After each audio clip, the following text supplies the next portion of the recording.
در فروش شهری دوشنبه در جنوب گفتن هم طرفای خبری جمع شدگیان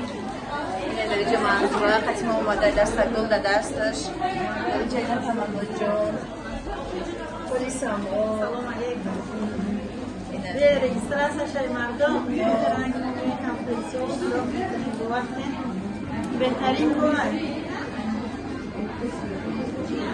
بهترین گروه کاری مورد من در خبری کرونا میکردم 5 سال یک جوری اومدم تاجیکستان این از سالایی که فدریت من تاجیکستان اومدم با شرافت کاری خبری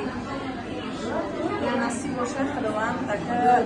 مریضا باشه با یک کاری خیلی دیگه داره نصیب باشه همه اینا با شرافت کاری خبری اول خدای تعالی کاری خبری تاکید و حتی روزی رسیده است این تفکر میگوید در من دائما از اون کار داری سر میشوند کلینسای رو چقدر فرق چقدر زنهای کوچیک‌تر کار میکنن باز بریم بود الان در بیت رفزال میشیم بود سر میگیم باز قیمت کردن انشاءالله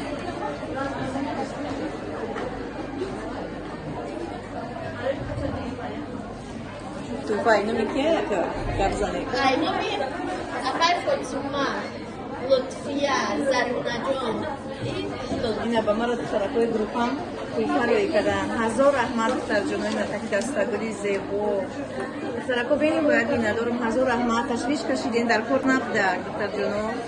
رحمتی کلان خداوند شما بزبانیه های بلند اخلاق های بلند تبریک گراسه نمیتونن موری کنفرانسیون اومده اشتراک کنید خیلی باید می ندارم هزار رحمت